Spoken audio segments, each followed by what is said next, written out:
तो नमस्कार। प्रश्नावली 4.3 को आज हम शुरू करने जा रहे हैं। प्रश्नावली 4.3 के पहला क्वेश्चन है कि निम्न द्विघात समीकरणों के मूलों की प्रकृति ज्ञात कीजिए। तो दोस्तों, मूलों की प्रकृति के लिए कोई एक द्विघात समीकरण होता है इस रूप में। अब इसको हम एक व्यापक समीकरण का सूत्र हमको सबको मालूम है कि क्या होता है। वो होता है आपका द्विघात समीकरण का ax² plus bx plus c बराबर 0। अब ये आपका मूलों की प्रकृति ज्ञात तभी होगी कि वो वास्तविक है कि वास्तविक नहीं है, जब आपको डी ज्ञात करना होगा। दोस्तों, क्या ज्ञात करना होगा? डी ज्ञात करना होगा। अब डी को आप विविक्तिकर भी कहते हैं। आपको मूलों की प्रकृति तभी मालूम चलेगी जब उसका विविक्तिकर ज्ञात करना होगा हमें। और जो विविक्तिकर जो होता है दोस्तों, उसको हम डी से डिनोट करते हैं। इसका सूत्र होता है b² माइनस 4ac। अब इसमें डी की 3 कंडीशनें बनेंगी। उन 3 कंडीशनों को थोड़ा सा हम जान लेते हैं। अब इसमें जो पहली कंडीशन रहेगी दोस्तों, वो डी का मान यदि धनात्मक होगा, यानी कि 0 से बड़ा होगा। 0 से सभी बड़ी जितनी भी संख्याएं रहती हैं वो धनात्मक होती हैं। तो डी का मान यदि धनात्मक होता है दोस्तों, तो आपका मूल वास्तविक होंगे। मूल कैसे होंगे? मूल का मतलब होता है जो एक्स के मान, तो मूल होंगे आपके वास्तविक। जो एक्स के मान हमें निकल कर आएंगे वो क्या होंगे? जो वास्तविक होंगे। ठीक है। अब और ये असमान होंगे। असमान होंगे इसका मतलब अलग अलग होंगे। तो डी का मान यदि धनात्मक होगा तो मूल वास्तविक होंगे, और असमान होंगे। ठीक है, मतलब अलग अलग होंगे। अब इस कंडीशन में एक और चीज और पढ़ते हैं हम डी की, कि भाई डी का मान यदि 0 के बराबर है, यानी कि शून्य है। 0 के बराबर है इन द सेंस क्या होगा? इसका शून्य भाई। तो इस कंडीशन में भी दोस्तों मूल वास्तविक होते हैं। इस कंडीशन में भी मूल वास्तविक होते हैं। अब मूल वास्तविक होते हैं इस कंडीशनों में। अब शून्य होता है तो मतलब जो x के जो हमें मान प्राप्त होंगे दोस्तों, वो दोनों समान होंगे। ओके, मतलब यदि आपको x का मान आ गया 3, तो दूसरा भी आपको 3 मिलने वाला है। अब डी की तीसरी कंडीशन होती है दोस्तों। तो डी की तीसरी कंडीशन क्या होती है? देखो दोस्तों, धनात्मक हो गई, शून्य हो गई, तो अब क्या बची? ऋणात्मक बची। यानी कि डी का मान जो है वो आपका 0 से भी कम है, यानी कि ऋणात्मक है, माइनस में आएगा। तो जब डी का मान ऋणात्मक है दोस्तों, तो इस कंडीशन में क्या होगा? मूल वास्तविक नहीं होंगे। इन दोनों ही कंडीशनों में मूल वास्तविक होंगे। इस कंडीशन में मूल वास्तविक नहीं होंगे, यानी कि जो एक्स के मान रहेंगे हमारे, वो कैसे रहेंगे? मूल वास्तविक नहीं है। ओके, अब यहां पर आपको इस कंडीशनों में मूल वास्तविक ही नहीं है तो फिर आपको छोड़ देना है, क्योंकि भाई आगे आपको सॉल्व नहीं करना है। आगे मतलब ये सॉल्व नहीं हो सकता।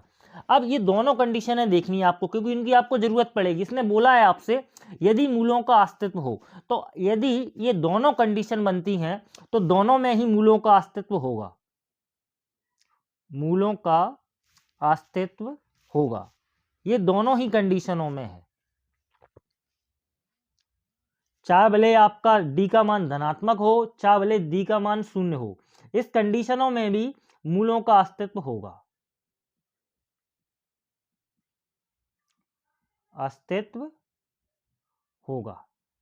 और यहां पर जो है कि भाई डी का मान ऋणात्मक है, मूल वास्तविक नहीं है, तो मूलों का अस्तित्व ही नहीं है। तो यहां पे अपन क्या लिखेंगे कि भाई मूलों का अस्तित्व ही नहीं है। मूल कैसे हैं? अवास्तविक हैं। मूलों का अस्तित्व नहीं है।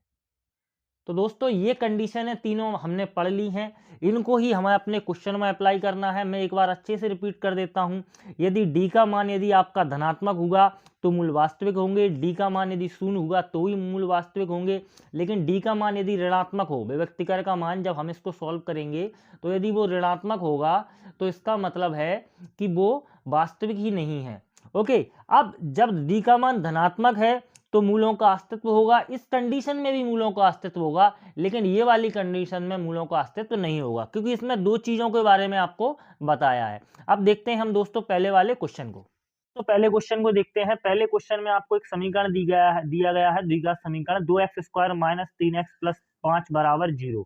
अब इसमें आप देखते हो कि जो समीकरण है वो आपका ax square plus B X plus C बराबर 0 के रूप में है।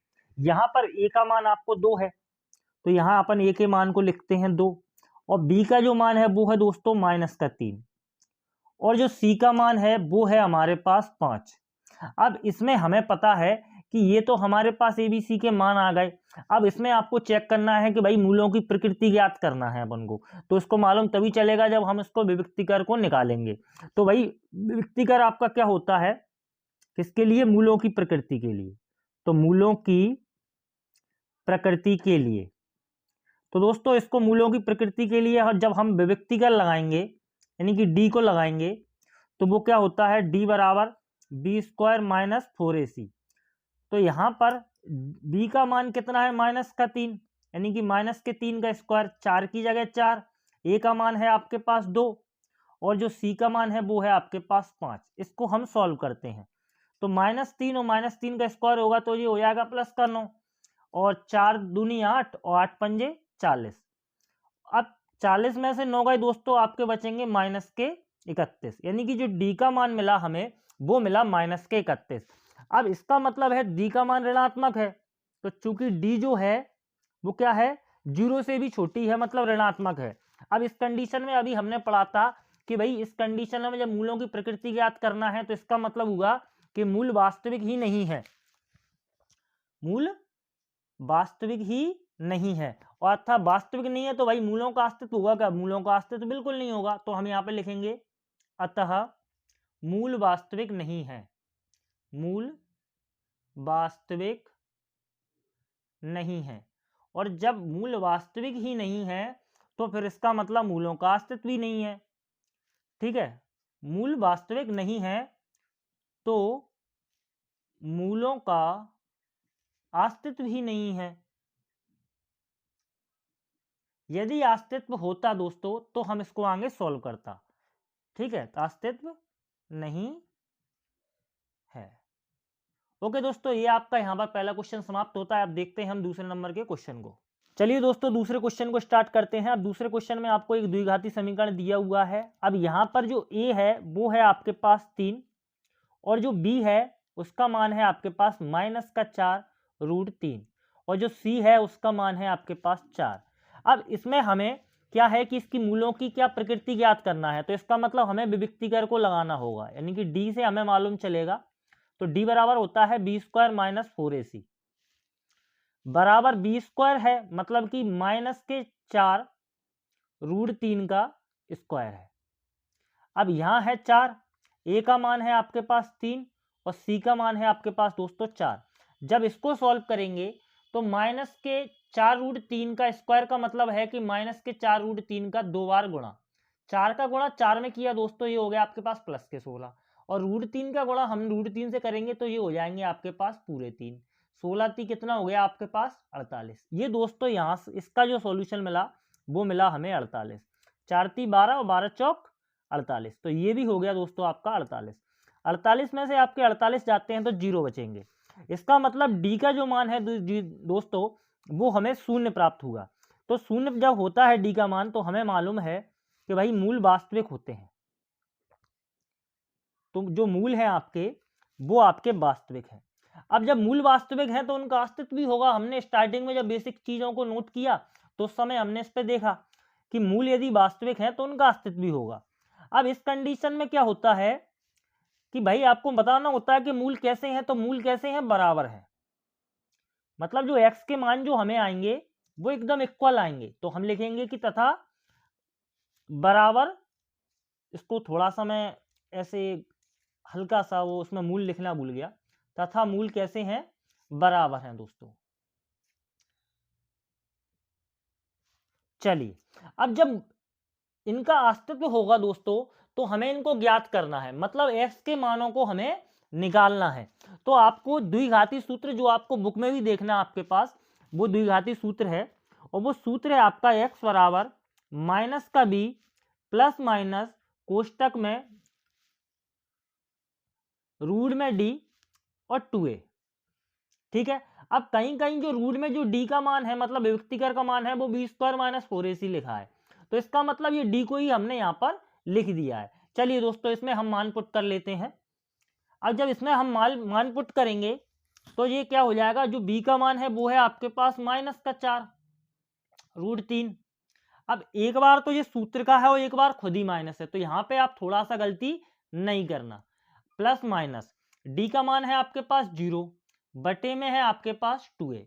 जब इसको सॉल्व किया तो ये होगा आपके पास माइनस और माइनस का जब गुणा होगा तो कितने हो गए प्लस के, तो प्लस के 4√3 प्लस माइनस 0 बटे में 2a। अब 2a यानी कि कितना है आपके पास, a का मान 3 यानी कि 2 गुणे 3। तो यहां से दोस्तों जब हमने इसको सॉल्व किया तो 4√3 प्लस माइनस 0 बटे में 2 तिया 6। अब इसको आगे थोड़ा सा और सॉल्व कर लेते हैं दोस्तों। तो जब हमने थोड़ा सा इसको आगे सॉल्व किया तो हम क्या करते हैं, कोई भी चिन्ह ले लो, आप प्लस ले लो चाहे माइनस ले लो, इससे आपको कोई टेंशन नहीं है। अब प्लस में 0 है तो इसका मतलब चाहे प्लस चिन्ह लो चाहे माइनस चिन्ह लो, कोई अंतर नहीं आएगा। तो जब हम इसका प्लस चिन्ह लेते हैं, प्लस चिन्ह को जब लेते हैं तो इसका क्या सॉल्यूशन होगा आपके पास, x बराबर 4√3 बटे में है 6। अब यहां से दोस्तों इसको काट देते हैं, 2 दूनी 4 और 2 तिया 6। ये आया आपके पास 2√3 बटे में 3। चलिए अब आप देखते हो कि 3 कैसे बने। √3 3 जो है वो किसका मिश्रण है, √3 का, और √3 के गुणा का मिश्रण 3 है। तो 2√3 हम 3 को कैसे लिख सकते हैं, √3 इंटू √3। तो √3 से आपके √3 कट गए, क्या बचा आपके पास, आपके पास बचा 2√3, ये दोनों तो कट गए। तो इसका मतलब यदि हम प्लस चिन्ह लेते हैं तो भी यही आने वाला है क्योंकि 0 है, और माइनस लेंगे दोस्तों तो भी 0 से कोई फायदा नहीं है, आपका यही का यही आंसर आने वाला है। तो जो बराबर मूल आए दोस्तों वो आपके पास क्या आए, बराबर जो मूल आए वो है आपके पास x के कितना 2√3 माइनस 2√3। दोस्तों ये आपका दोनों ही आपके आंसर रहेंगे। ये आपका दूसरा क्वेश्चन यहाँ पे समाप्त होता है। हम देखते हैं तीसरे नंबर के क्वेश्चन को। दोस्तों तीसरे क्वेश्चन आपको दिया हुआ है। अब इसमें एक जो द्विघाती समीकरण के रूप में ये क्वेश्चन है, इसमें जो a का जो मान रहेगा वो है आपका 2 और जो b का मान रहेगा दोस्तों वो रहेगा आपके पास -6 और c का जो मान रहेगा वो रहेगा आपके पास +3। अब इसमें आपको इसकी मूलों की प्रकृति ज्ञात करना है, तो इसका मतलब आपको विविक्तिकर लगाना पड़ेगा। तो विविक्तिकर का क्या सूत्र होता है, d बराबर b² - 4ac। तो इस सूत्र में हम क्या है ये मान पुट कर देते हैं। b का मान है आपके पास -6, इसका मतलब -6 का स्क्वायर, 4 की जगह 4, a की जगह कितना है 2 और c की जगह है आपके पास 3। दोस्तों 6 का स्क्वायर करेंगे तो ये हो जाएगा +36 और 4 दूनी 8 और 8 तिया 24। 36 में से 24 जाएंगे तो बचेंगे आपके पास +12। दोस्तों जो d का मान है हमें धनात्मक प्राप्त हुआ है, यानी कि d का जो मान है वो कैसा है, 0 से बड़ा है। तो इस कंडीशन में क्या होता है, इस कंडीशन में मूल वास्तविक होते हैं। हमको मालूम है जब हमने इसको स्टार्टिंग में बिल्कुल बेसिक चीजों को क्लियर किया था तो मूल कैसे होते हैं, मूल वास्तविक हैं। और जब मूल वास्तविक होंगे तो मूलों का अस्तित्व भी होगा, और अस्तित्व होगा तो आपको सॉल्व भी इसको करना होगा द्विघाती सूत्र से। तो भाई मूल वास्तविक है एवं मूल विपरीत होंगे दोस्तों। मूल कैसे होंगे, मूल विपरीत होंगे। विपरीत मतलब यदि एक अलग प्लस में है तो दूसरा माइनस में आएगा। ओके, तो ये मूल कैसे होंगे, आपके विपरीत होंगे। अब मूल वास्तविक है तो इसका मतलब मूलों का अस्तित्व है। तो सवाल में बोला है कि मूलों का यदि अस्तित्व हो तो आप उसको ज्ञात करो, यानी कि x के मानों को ज्ञात करो। तो x बराबर क्या होता है, x बराबर -b प्लस माइनस d बटा 2a। अब दोस्तों हम इसमें मान रख लेते हैं। तो भैया b का मान है कितना, -6, तो एक तो माइनस का सूत्र का और एक b का मान है -6। यहां पर क्या है, स्टूडेंट थोड़ा गलती कर देते हैं। चलिए प्लस माइनस d का मान है आपके पास 12 बटे में 2a, 2 की जगह 2 और a का मान है दोस्तों आपके पास 2। आइए हम इसको यहां पर सॉल्व करते हैं। तो -6 और -6 दोस्तों ये हो गए आपके पास +6। उसके बाद प्लस माइनस √12 बटे में है आपके पास 2 दूनी कितना हो जाएगा आपका 4। अब दोस्तों जो 12 है रूट के, जब ये रूट से बाहर आएंगे तो क्या होगा, इसके लिए हम गुणनखंड करते हैं। 2 का भाग लगाएंगे, 2 × 12 और 2 से काटा 2 तिया 6, 3 एकम 3। अब 2 का तो भाई रूट से बाहर निकल आएगा लेकिन 3 रूट के अंदर ही रह जाएंगे क्योंकि इसका साथ में अगर 1 और 3 होते तो वो क्या है तब बाहर आ जाते। तो x बराबर दोस्तों हमारे पास क्या होगा 6 प्लस माइनस 2√3 बटे का 4। अब यहां से आप देखते हो दोस्तों जब हम इसको सॉल्व करते हैं क्या है कि हमें उत्तर थोड़ा उत्तरमाला के अकॉर्डिंग लाना पड़ता है, इस वजह से हमें थोड़ा इसका सॉल्यूशन बिल्कुल उसी की तरह करना होता है। तो अब इसमें देखते हैं कि 2 गुणित 3 भी वही 6 होते हैं और इसमें 2 है, तो इसका मतलब यहां से यदि हम 2 कॉमन ले लें तो अंदर बचेगा आपके पास 3 प्लस माइनस 2 तो हमने कॉमन ले लिया तो अंदर बचेगा रूट का 3 बटे में है आपके पास 4, 2 1 कम 2 और 2 दूनी 4। यहां से दोस्तों आपका बच गया ये 3 प्लस माइनस रूट का 3 बटे का 2। अब दोस्तों हमने क्या बताया था आपको कि मूल विपरीत होंगे, मतलब मूल कैसे होंगे, अलग अलग होंगे। तो जब हम प्लस चिन्ह लेते हैं, जब हम प्लस चिन्ह लेते हैं तो जो पहला मूल हमें मिलेगा वो मिलेगा 3 प्लस का रूट का 3 बटा 2। और जब दोस्तों हम माइनस चिन्ह लेते हैं, जब हम माइनस चिन्ह लेंगे तो वो आएगा आपके पास x बराबर 3, जो प्लस की संख्या है वो किसकी हो जाएगी, माइनस की हो जाएगी। ये दोनों आपके पास आ चुके हैं और दोस्तों यही आपके आंसर रहने वाले हैं। दोस्तों ये आपका जो पहला क्वेश्चन के तीनों पार्ट हमारे यहाँ पे खत्म होते हैं। अब हम देखते हैं दूसरे का पहला। दोस्तों दूसरे क्वेश्चन को स्टार्ट करते हैं। दूसरा क्वेश्चन आपके एग्जाम की दृष्टि से बहुत ही मोस्ट क्वेश्चन है। ये क्वेश्चन कई बार बोर्ड एग्जाम में आया है, आप इस पर आईएमपी लिख लेना। क्या कह रहा है दूसरा क्वेश्चन कि निम्न प्रत्येक द्विघात समीकरण के k का मान ज्ञात कीजिए। आगे बोल रहा है कि भाई उसके जो दो बराबर मूल होंगे, मतलब दो बराबर मूल कब होते हैं, जब d का मान क्या होता है, 0 होता है। तो हम यहां पर ले देखते हैं कि a का जो मान है वो 2 है और जब b का जो मान है दोस्तों वो है आपके पास k और c का जो मान है वो है हमारे पास 3। अब उसने ऑलरेडी बोल दिया है कि मूल बराबर है, यानी कि चूंकि मूल जो है वो क्या है आपके बराबर हैं, तो मूल बराबर है इसका मतलब है कि d का मान जो है वो 0 है आपका। हमने इसको लिख लिया, इसलिए d का मान क्या है, 0 है। यानी कि b स्क्वायर माइनस का 4ac बराबर आपके पास 0 है। बी स्क्वायर की जगह हम क्या रखेंगे, k को रखेंगे, यानी कि k का स्क्वायर। 4 की जगह 4, a की जगह है आपके पास 2 और c की जगह है आपके पास 3, बराबर है आपके पास 0। k स्क्वायर का k स्क्वायर, 4 दूनी 8 और 8 तिया 24। तो जो k का k स्क्वायर की जो वैल्यू होगी अचर पद इस साइड चला जाएगा, तो यानी कि k स्क्वायर के बराबर में आ जाएगा आपके पास प्लस का 24। अब यहां से आप एक चीज याद रखना कि जैसे ही स्क्वायर हटेगा ये 24 किस में पहुंचेंगे, रूट में, और यहां पर आएगा आपके पास प्लस माइनस। क्यों, क्योंकि हम प्लस चिन्ह और माइनस चिन्ह दोनों लेते हैं। तो दोस्तों जब हम इसको थोड़ा सॉल्व करते हैं 24 को, तो 2 से भाग दिया 2 1 कम 2, 2 दूनी 4, 2 से भाग दिया 2 छंग 12, 2 से भाग दिया 2 तिया 6 और 3 एकम 3। तो 2 के तो 2 जोड़े बन जाते हैं, लेकिन इस 2 का और इस 3 का नहीं बनता। तो इसका मतलब जो k का मान है वो क्या, 2 तो बाहर आ गए आपके और 2 तिया 6 रह गए रूट के ही अंदर। दोस्तों यही आपका आंसर हो जाएगा। चलिए तो दोस्तों हम देखते हैं दूसरे क्वेश्चन को। अब यहां पर इसको थोड़ा सा हमें सॉल्व करना होगा और थोड़ा सा इसको सरल करना होगा। के एक्स का गुणा हम जब एक्स स्क्वायर से एक्स से करेंगे तो ये हो जाएगा आपके पास के एक्स स्क्वायर। के एक्स का गुणा जब इससे करेंगे 2 से तो ये हो जाएगा 2 के एक्स, और यहां पर प्लस का 6 है तो प्लस का 6 बराबर 0। यहां पर दोस्तों ए का जो मान है वो है आपके पास के और बी का जो मान है वो है आपके पास माइनस का 2 के, और जो सी का जो मान है दोस्तों वो है हमारे पास 6। चलिए अब उसने वैसे ही बोला आपसे कि भाई मूल जो है वो कैसे हैं, बराबर हैं, मूल बराबर हैं, और जब मूल बराबर हैं तो डी का मान जो है वो क्या है आपका, इसलिए जो डी का मान है वो आपके पास 0 है, यानी कि विविक्तिकर है वो 0 है। तो यहां पर जब इसको लगाएंगे बी स्क्वायर माइनस 4ac बराबर 0, बी की जगह कितना है आपके पास माइनस का 2k, तो माइनस का 2k का क्या हो जाएगा, स्क्वायर हो जाएगा दोस्तों, माइनस का 4, a की जगह है आपके पास k और c की जगह है आपके पास 6, बराबर है आपके पास 0। अब यहां पर दोस्तों जो 4 के 2 माइनस का 2k है का स्क्वायर है, तो इसको जब हम स्क्वायर को अपन 2 बार लिखेंगे, मतलब माइनस के 2k का गुणा कितनी बार करेंगे, 2 बार, तो ये हो जाएगा आपके पास 4k स्क्वायर। यहां से 6 चौक 24, तो ये हो जाएगा आपके पास 24k बराबर है आपके पास 0। अब यहां से आप देखते हो कि इन दोनों में 4k कॉमन आ रहा है, तो 4 के आ गया भैया कॉमन, अंदर क्या बचा k माइनस 6 बराबर 0। तो यहां जब हम इसको सॉल्व करते हैं, क्योंकि इन दोनों की वैल्यू कैसी है, 0 के बराबर है।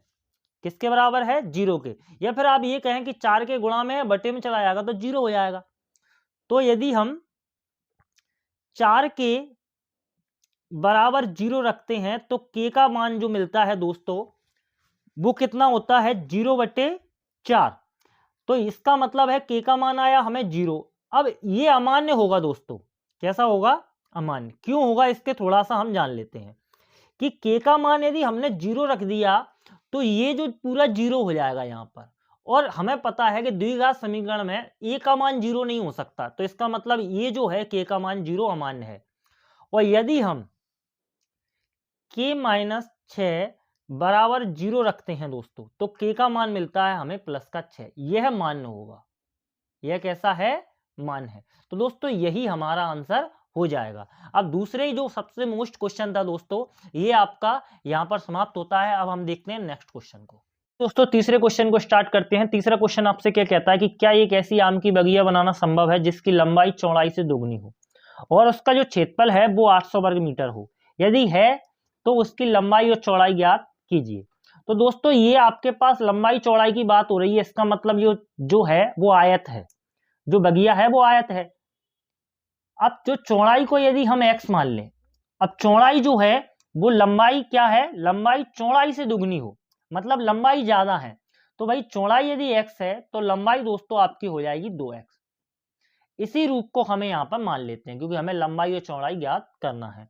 तो माना जो चौड़ाई है दोस्तों वो आपके पास कितना आ जाएगी, x है, हमने इसको मान लिया x मीटर।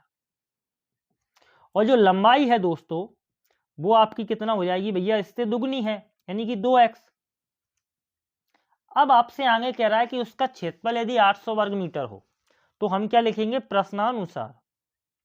प्रश्नानुसार जो क्षेत्रफल दिया है दोस्तों आपके पास वो दिया है आपके पास 800 वर्ग मीटर। अब हमको पता है कि जो बगिया है वो लंबाई चौड़ाई है, इसका मतलब आयताकार है, और आयत का क्षेत्रफल क्या होता है, लंबाई गुणित चौड़ाई। लंबाई गुणित चौड़ाई, लंबाई गुणित चौड़ाई वो कितना है, 800 वर्ग मीटर है। लंबाई की जगह आपके पास 2x और चौड़ाई की जगह है आपके पास x, बराबर है आपके पास 800।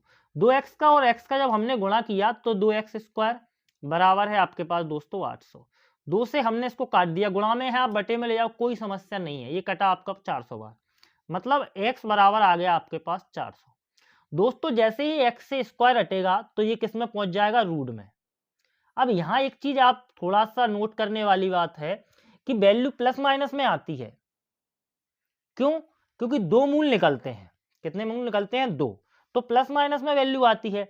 अब रूट का 400 को जब हम बाहर निकालेंगे दोस्तों तो ये हो जाएगा आपके पास कितना, 20, क्योंकि 20 का वर्ग कितना होता है, 400। आप चाहो तो गुणनखंड लेके देख सकते हो, कोई समस्या नहीं है। तो जब हम दोस्तों प्लस चिन्ह लेते हैं तो x का जो वैल्यू हमें प्राप्त होती है वो होती है प्लस का 20, और जब हम दोस्तों माइनस चिन्ह लेते हैं तो जो हमें x की जो मूल प्राप्त होता है वो किसका होता है, माइनस का 20। ये अमान्य है दोस्तों। क्यों अमान्य होगा, इसका थोड़ा सा रीजन है कि लंबाई और चौड़ाई कभी भी माइनस में नहीं हो सकती, प्लस में चाहे भले कितनी भी हो प्लस में होंगी। अब इसमें आपसे पूछा था चौड़ाई, तो यानी x का मान हमें 20 निकल कर आया, तो जो चौड़ाई जो हो जाएगी दोस्तों वो हो जाएगी आपके पास कितना, 20 मीटर, और लंबाई चौड़ाई से दोगुनी है यानी कि 2x है, तो यानी कि 2 का गुणा किससे कर देंगे हम, 20 से, तो ये हो जाएगी दोस्तों आपके पास 40 मीटर। यही आपका आंसर रहेगा। चलिए दोस्तों ये क्वेश्चन आपका समाप्त होता है। अब हम देखते हैं नेक्स्ट क्वेश्चन को। दोस्तों चौथे क्वेश्चन को स्टार्ट करते हैं। चौथा क्वेश्चन आपसे क्या कह रहा है कि क्या निम्न स्थिति संभव है, यदि है तो उनकी वर्तमान आयु ज्ञात कीजिए। आगे बोल रहा है कि 2 मित्रों की आयु का योग 20 वर्ष है और 4 वर्ष पूर्व उनकी आयु का गुणनफल 48 वर्ष हो जाएगा। तो आप इसको थोड़ा सा नोट करना कि भाई जो योग है वो वर्तमान का दिया है और जो गुणनफल है वो दिया है 4 वर्ष बाद का। तो यदि मान लो पहला मित्र है ये आपके पास और पहले मित्र को हम x मान लें और दूसरा जो मित्र है वो कितना, इन दोनों का जो टोटल है वो है आपके पास 20, तो यदि मैं आपसे कहूं कि एक यदि x का है तो दूसरा कितने का हो जाएगा, आप x को इधर ले जाओ, कितना x किसका हो जाएगा, माइनस का, मतलब जो दूसरा मित्र रहेगा वो हो जाएगा आपके पास 20 माइनस x का, क्योंकि दोनों का योग कितना है, 20 है। तो हम यहाँ पर थोड़ा इसको लिख लेते हैं। किस तरीके से लिखेंगे हम इसको दोस्तों, कि माना प्रथम मित्र की आयु बराबर है आपके पास x वर्ष। दोस्तों पहला जो मित्र है वो हमने मान लिया x वर्ष का। अब जो दूसरा मित्र की जो आयु रहेगी दोस्तों, जो दूसरे मित्र की जो आयु रहेगी वो होगी हमारे पास 20 माइनस x का। अब आगे वो बोल रहा है कि भैया 4 वर्ष पूर्व उनकी आयु का गुणनफल कितना होगा, 48 होगा। ये कंडीशन कब की है, 4 वर्ष बाद की। तो हम यहाँ पे लिखेंगे प्रश्नानुसार में हम क्या लिखेंगे दोस्तों, कि भाई जो पहला मित्र है जो अभी x का है वो 4 साल कब पूर्व, यानी कि कब हो जाएगी, पूर्व, कितने का उनका जो गुणनफल कितना है, 48 वर्ष है। तो यानी कि पूर्व करना है, मतलब कि पहले बाद की बात हो रही है, तो इसका मतलब जो x का आयु का था उसमें 4 वर्ष घट जाएंगे। और जो दूसरा मित्र है वो है आपके पास कितना, 20 माइनस x का, इसमें से भी 4 वर्ष घट जाएंगे। चलिए तो हम इसको लिख लेते हैं। तो भाई जो प्रथम जो 4 वर्ष पूर्व की कंडीशन बनी, 4 वर्ष पूर्व का मतलब है दोस्तों कि भाई बाद में पहले थी, पूर्व का मतलब थी, यानी कि अभी यदि 2023 चल रहा है तो 2019 की बात चल रही है। यदि आप अभी 15 साल के हो तो 2019 में कितने के रहोगे आप, यदि अभी हम 2023 चल रहा है तो आप रहोगे 11 साल के। तो ये कब आएगा, ये जब आएगा जब आप उसमें से क्या है 4 साल घटा दोगे। तो 4 वर्ष पूर्व क्या कंडीशन बनेगी दोस्तों, जो प्रथम मित्र रहेगा, प्रथम मित्र की आयु वो हो जाएगी आपके पास दोस्तों कितना, x में से आप 4 को घटा दीजिए, और जो दूसरा मित्र है उसमें से भी आप 4 को घटाओगे, तथा जो दूसरे मित्र की आयु 4 वर्ष पूर्व कितनी हो जाएगी, वो हो जाएगी आपके पास, दूसरे मित्र की आयु थी 20 माइनस x, इसमें से भी आप 4 को घटा दीजिए, तो ये हो गई आपके पास दूसरे मित्र की आयु। चलिए इसको थोड़ा सा सॉल्व कर लेते हैं। 20 में से माइनस के 4 जाएंगे तो 16 बचेंगे, माइनस का x वर्ष, यानी कि इसका सॉल्यूशन कितना हो गया, 16 माइनस x वर्ष। अब उसने आगे बोला है कि आयु का गुणनफल कितना है, 48 है। तो जो आयु का गुणनफल है वो 4 वर्ष पूर्व का वो दिया है आपके पास 48, आयु का गुणनफल। और दोस्तों जो गुणनफल है वो है हमारे पास कितना, 48। भैया दोनों को गुणा कर दें, किसको, x माइनस 4 और 16 माइनस x, इन दोनों को हम गुणा कर देते हैं, क्योंकि पहला मित्र की आयु का ये है और दूसरे मित्र की आयु का कितना है, 16 माइनस x। चलिए दोस्तों इसको सॉल्व करते हैं। x का गुणा हम दोनों में कराएंगे, इन दोनों में। तो x का गुणा जब हमने 16 से किया तो ये आ गया आपके पास 16x, x का गुणा हमने x से कराया तो माइनस के x स्क्वायर, माइनस 4 के गुणा हमने 16 से कराया, 16 चौक 64, और माइनस के 4 का गुणा जब हमने x से कराया तो ये होगा आपके पास 4x, बराबर है आपके पास 48। अब दोस्तों इसमें क्या है, हम इसे द्विघात समीकरण के रूप में लिखेंगे। तो क्या है कि जो x स्क्वायर है उसको हम सबसे पहले लिखेंगे, फिर उसके बाद आइए x वालों की नंबर। तो x में 16x प्लस का है और प्लस का ही 4x है, तो ये हो जाएंगे प्लस के 20x। अब माइनस के 64 और जो 48 हैं वो किसके हैं, प्लस के हैं। जब इस साइड हम लाएंगे तो ये हो जाएंगे आपके पास माइनस के, बराबर 0। अब इसको हम थोड़ा सा सॉल्व कर लेते हैं दोस्तों। तो जब हम इसको सॉल्व करते हैं तो क्या हो जाएगा, माइनस का x स्क्वायर प्लस का 20x और 64 और हम 48 को दोनों को प्लस करते हैं तो वो कितना आएंगे आपके पास, माइनस के, क्योंकि दोनों माइनस के हैं, 12 और 11 112 बराबर 0। अब यहां से हम क्या करते हैं दोस्तों, माइनस चिन्ह को कॉमन ले लेते हैं, माइनस चिन्ह को क्या करते हैं, कॉमन लेते हैं, जिससे क्या हमें गुणनखंड करने में थोड़ा आसानी हो। तो माइनस का x स्क्वायर, जो प्लस की वैल्यू है वो किसकी हो जाएगी, माइनस की, क्यों कि माइनस चिन्ह हमने कॉमन लिया है, तो इसका गुणा जब इसमें होगा तो वैल्यू ये निकल कर आनी चाहिए। तो जो जब हम माइनस को कॉमन लेंगे तो अंदर जितनी भी जो अंक बचे हैं वो क्या होंगे, पलट जाएंगे, प्लस के माइनस हो जाएंगे और माइनस के प्लस हो जाएंगे। तो यहाँ पर माइनस है तो इसका मतलब ये किसके हो गए, प्लस के, बराबर है 0। अब जो माइनस है वो गुणा में है, गुणा की जब कोई वैल्यू जब 0 के बटे में जाती है तो क्या हो जाती है, वो 0 हो जाती है। ठीक है, तो ये जो माइनस है वो क्या हो गया आपके पास, 0 हो गया। अब यहां से जो बचा है हम उसको लिख लेते हैं, तो यानी कि एक्स स्क्वायर माइनस का 20x, यहाँ पर दोस्तों 20x है, तो माइनस का 20x प्लस के 112 बराबर है आपके पास 0। अब इसमें क्या है दोस्तों, आपको ए बी सी के मान ज्ञात करना है। ए का मान कितना है, एक एक्स स्क्वायर के गुणांक में 1 है। बी का मान कितना है, जब हम इसकी समीकरण से तुलना करेंगे तो बी का मान आ जाएगा आपके पास माइनस का 20, और सी का जो मान है दोस्तों वो आ जाएगा आपके पास 112। तो अब आपको एक चीज बताना है कि क्या ये स्थिति संभव है, तो इसके लिए हम क्या डी लगाएंगे, मतलब विविक्तिकर को लगाएंगे। डी का मान यदि 0 या फिर प्लस में आए तो इसका मतलब स्थिति संभव है। तो हम इसको जब विविक्तिकर को लगाते हैं दोस्तों, तो डी बराबर बी स्क्वायर माइनस का 4ac, बी की बी स्क्वायर की जगह माइनस का 20 का स्क्वायर, 4 की जगह दोस्तों आपके पास 4 है, ए का मान है आपके पास 1 और सी का मान है आपके पास 112, माइनस का 20 का स्क्वायर जब करेंगे दोस्तों तो वो आपका हो जाता है 400, 4 एकम 4 और 4 का जब गुणा हमने 112 से किया तो 4 दूनी 8 और 4 एकम 4 और 4 एकम 4, मतलब कि ये आ गया आपके पास 400 माइनस का 448। अब जब 448 में से 400 जाएंगे तो क्या आएगा आपके पास, माइनस का 48, कितना, माइनस का 48। क्यों, क्योंकि इसमें से ये वैल्यू किसकी है, माइनस की बड़ी है, तो इसलिए माइनस का आएगा। तो चलिए अब यहां पर हम देखते हैं कि जो डी का मान है दोस्तों वो हमारे पास क्या आएगा, वो ऋणात्मक में आया। डी का वैल्यू किस में है, ऋणात्मक है, तो डी का मान ऋणात्मक है दोस्तों, ऋणात्मक है। तो जब डी का मान ऋणात्मक में होता है तो दोस्तों इसका मतलब है यह स्थिति संभव नहीं है। डी का मान यदि 0 होता है या डी का मान 0 से कैसा होता, बड़ा होता, धनात्मक होता, तो हम क्या है वो मूल कैसे होते, वास्तविक होते, तो हम इनको सॉल्व भी करते। लेकिन अब ये क्या हो गया, ये डी का मान ऋणात्मक आया है, मतलब अतः यह स्थिति संभव नहीं है। तो हम यहाँ पे लिखेंगे अतः यह स्थिति संभव ही नहीं है दोस्तों, संभव नहीं है। दोस्तों ये हमारा यहाँ पर चौथे क्वेश्चन का बिल्कुल सॉल्यूशन हो चुका है। अब हम देखते हैं इसको, इस चैप्टर के सबसे लास्ट क्वेश्चन को, 5वें नंबर के क्वेश्चन को। प्रश्न नंबर 5 है दोस्तों आपका, क्या कह रहा है कि भाई क्या परिमाप 80 मीटर तथा क्षेत्रफल 400 वर्ग मीटर के एक पार्क को बनाना संभव है, यदि है तो उसकी लंबाई और चौड़ाई ज्ञात कीजिए।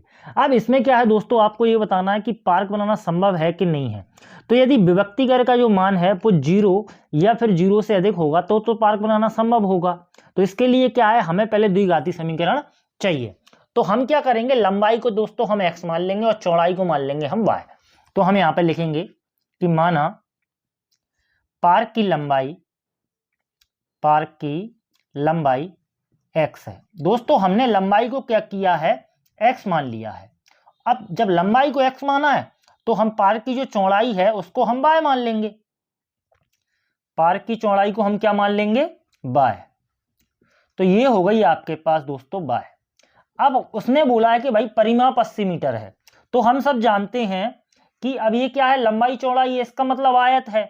तो यानी कि पार्क का परिमाप किसका, आयत का परिमाप क्या होता है, पार्क का परिमाप, और जो दिया है आपको वो है 80 मीटर। ये क्या होता है, ये होता है 2 कोष्टक में लंबाई धन चौड़ाई। लंबाई धन चौड़ाई वो कितना है आपके पास, 80 मीटर है दोस्तों। अब यहां पर जहां पर लंबाई है वहां हम x रख देंगे और जो चौड़ाई है उसको हम y रख देंगे, बराबर है आपके पास 80 मीटर। अंदर गुणा कर लेते हैं। अब अंदर गुणा को करने से पहले दोस्तों आप एक चीज देख रहे हो कि 2 से 80 कट रहा है, तो आप इसको ज्यादा बड़ी कैलकुलेशन ना हो तो आप 2 से 80 को काट दो, क्योंकि गुणा में है बटे में चले जाएंगे, तो ये हो जाएंगे अपने 40। अब यहां से आपके पास क्या आया, x प्लस वाई बराबर 40। अब इसमें आप देखते हो कि भाई हमें क्या चाहिए, लंबाई को हमने x माना, तो हम कोई भी वैल्यू जो पहले चाहिए हम उसको इस साइड पहुंचा देते हैं। सपोज दैट यदि हमें चौड़ाई चाहिए तो चौड़ाई है आपकी y 40, और जो x इधर जाएंगे तो किसके हो जाएंगे, माइनस के। यहां से क्या है, हम इस मान को रखेंगे क्षेत्रफल में, क्योंकि परिमाप में लंबाई चौड़ाई में से कोई भी 2 चीजें हमें चाहिए होती हैं, तो इसमें क्या है, ना ही तो हमारे पास लंबाई है ना ही हमारे पास चौड़ाई है। तो ये चौड़ाई का जो बाय मान है उसको हम नीचे पुट करेंगे। ठीक है दोस्तों, चलिए अब आगे बोला है कि भाई इसका जो क्षेत्रफल है वो कितना है, 400 वर्ग मीटर है। तो भाई ये जो है वो क्या है, ये भी आयत है, और आयत का क्षेत्रफल मतलब कि इसका पार्क का क्षेत्रफल, तो पार्क का क्षेत्रफल, और पार्क जो है वो कैसा है, आयताकार है। तो इसका मतलब वो उसका क्षेत्रफल का सूत्र क्या होता है, लंबाई गुणित चौड़ाई, हम सभी जानते हैं। तो लंबाई गुणित चौड़ाई बराबर है आपके पास दोस्तों 400। अब लंबाई की जगह है x और चौड़ाई की जगह क्या है, y बराबर है 40 माइनस x। तो हम इसको यहां पर रख देते हैं, 40 माइनस x बराबर है आपके पास 400। दोस्तों इसको सॉल्व किया, x का गुणा 40 में किया, ये आ रहा है आपका 40x, x का गुणा x में किया x स्क्वायर बराबर है आपके पास 400। दोस्तों इसको थोड़ा क्रम से लिख लेते हैं, तो क्रम से लिख लेते हैं, जो माइनस का x स्क्वायर है वो पहले आ जाएगा, उसके बाद प्लस का 40x और माइनस का 400 बराबर आपके आ गया 0। अब यहां पर आप देखते हो कि हम माइनस को कॉमन लेते हैं, जिससे कि क्या है, हमें थोड़ा सॉल्यूशन करने में आसानी हो जाए। तो माइनस को कॉमन लेंगे तो एक्स स्क्वायर किसके, प्लस के हो जाएंगे, जो प्लस के 40x हैं वो माइनस के हो जाएंगे, और जो माइनस के 400 हैं वो हो जाएंगे आपके पास प्लस के, बराबर है 0। अब जो माइनस है वो 0 के बटे में चला जाएगा दोस्तों, तो 0 के जब बटे में जाएगा ये, तो किस क्या हो जाएगा, ये भी 0 हो जाएगा। चलिए तो यहां पे हम इसको सॉल्व करते हैं। यहां पर दोस्तों ये थोड़ा 40x है, चलिए अब इसको लिख लेते हैं दोस्तों, एक्स स्क्वायर माइनस का 40x बराबर, सॉरी प्लस का है 400 बराबर है आपके पास 0। अब जिसकी क्या है, हम द्विघाती समीकरण से इसकी तुलना कर देते हैं। जो सूत्र है हमारे पास, तो सूत्र क्या है, A X square plus B X plus C. तो ए का मान आ गया हमारे पास 1, और बी का मान आ गया दोस्तों माइनस का 40, और जो सी का मान आ गया वो आ गया हमारे पास 400। अब ये क्या है, पार्क बनाना संभव है कि नहीं, इसके लिए हमें विभक्तिकर लगाना होगा, इसलिए हमने इस समीकरण से इसकी तुलना की है। तो विभक्तिकर क्या होता है दोस्तों, डी बराबर बी स्क्वायर माइनस का 4ac, ये होता है विभक्तिकर। बी का स्क्वायर मतलब माइनस का 40 का स्क्वायर, माइनस का 4, ए की जगह है दोस्तों आपका 1, और सी की जगह है आपके पास 400। अब यहां पर जब 40 का स्क्वायर करेंगे तो ये हो जाएंगे प्लस के कितना, 1600, क्योंकि माइनस माइनस का स्क्वायर होगा तो क्या हो जाएगा, प्लस हो जाएगा। और 4 का गुणा 400 में किया तो ये भी आपके आ गए 1600। जब 1600 में से 1600 जाएंगे दोस्तों, क्या बचेगा आपके पास, 0। मतलब जो डी की जो वैल्यू है वो 0 के बराबर है। तो हमें मालूम है, हमने स्टार्टिंग में जब ये चैप्टर स्टार्ट किया था कि जब डी की वैल्यू 0 के बराबर होगी तो इसका मतलब मूल कैसे होंगे, वास्तविक होंगे। अब वास्तविक है तो भाई पार्क बनाना भी संभव होगा, क्योंकि मूलों का क्या है, अस्तित्व होगा। तो हम यहां पे लिखेंगे, चूंकि मूल वास्तविक होंगे, क्योंकि डी का मान क्या है, 0 है, वास्तविक होंगे, अतः पार्क बनाना संभव है, अतः पार्क बनाना संभव है। दोस्तों अब क्या करेंगे, हम इसको द्विघाती समीकरण से इसको सॉल्व करेंगे, जिससे कि क्या है, हमें x के 2 मूल प्राप्त हों। तो द्विघाती जो सूत्र होता है वो क्या होता है आपका, x बराबर b प्लस माइनस कोष्टक में, सॉरी रूट में है d बटा कितना, 2a। यहां पर हम दोस्तों इसके मान रख देते हैं। अब b की जगह मान जो है वो कितना है, माइनस का 40। अब यहां पे आप गलती ना करें दोस्तों, एक तो सूत्र का माइनस है और एक माइनस किसका है, 40, प्लस माइनस डी की जगह है आपके पास 0 बटे में 2a, यानी कि 2 का गुणा करेंगे 1 से। यहां पे थोड़ा सा हम इसको सॉल्व कर लेते हैं। माइनस का और माइनस का गुणा होगा तो ये हो जाएंगे आपके पास प्लस के 40, और उसके बाद प्लस माइनस 0 बटा 2 का गुणा 1 से किया 2 आएगा। अब इसमें क्या है दोस्तों, हम इसको प्लस चिन्ह और माइनस चिन्ह लेंगे, तो 0 है प्लस में, तो इसका मतलब कोई फायदा नहीं है, प्लस चिन्ह ले लो चाहे माइनस चिन्ह ले लो। और फिर जब डी का मान 0 होता है ना दोस्तों, तो जो मूल आते हैं हमारे पास वो बराबर आते हैं, ये आप सभी को मालूम है। तो जब प्लस चिन्ह लेंगे तो क्या होगा, 0 में 0 को जब इसमें ऐड करेंगे हम तो कितना आएगा, 40 का 40 बट्टा 2, मतलब प्लस चिन्ह जब लिया तो एक्स का मान हमें कितना मिला, 1 मूल मिला हमें कितना, 20, 2 का भाग लगा दिया। और जब हमने माइनस को चिन्ह को लिया तो दोस्तों उसमें क्या है, 40 माइनस 0 करेंगे तो इसका मतलब इसमें भी कोई फायदा नहीं है, तो इसमें भी क्या है मूल, वो भी हमारे पास 0 आने वाला है। दोनों ही कंडीशन में मूल बराबर होते हैं जब d बराबर 0 होता है तो दोस्तों जो लंबाई है हमारे पास वो आ गई हमारे पास x मीटर, और x मीटर मतलब 20 मीटर। और जो चौड़ाई है दोस्तों वो आपकी क्या है, आप यहां पर y का मान रखोगे, ठीक है, तो आप क्या है चौड़ाई में रख दो, बात बराबर है, चाहे भले आप यहां पर रख दो चाहे वहां पर रख दो। तो हम क्या करेंगे, जो चौड़ाई है उसमें यहां पर मान रखेंगे, चौड़ाई जो है वो है आपकी x 40 माइनस x। अब 40 x सीजा कितना 20, यानी कि जो चौड़ाई है वो भी आपकी कितनी आएगी 20 मीटर आएगी। अब आप चाहो तो आप देख सकते हो 20 का गुणा 20 से करेंगे तो भाई 400 इसका क्या हो जाएगा क्षेत्रफल हो जाएगा। और यदि इस सूत्र में जब इसके 20-20 के मान रखोगे आप तो 80 मीटर इसका परिमाप होगा। दोस्तों यही दोनों आपके आंसर होने वाले हैं। तो दोस्तों ये आपका चैप्टर बिल्कुल समाप्त होता है। अब आप हमारी वीडियो को लाइक करें, शेयर करें और सब्सक्राइब करें, अपने दोस्तों को भी भेजें इसको। तो दोस्तों तब तक के लिए सभी को मेरा नमस्कार।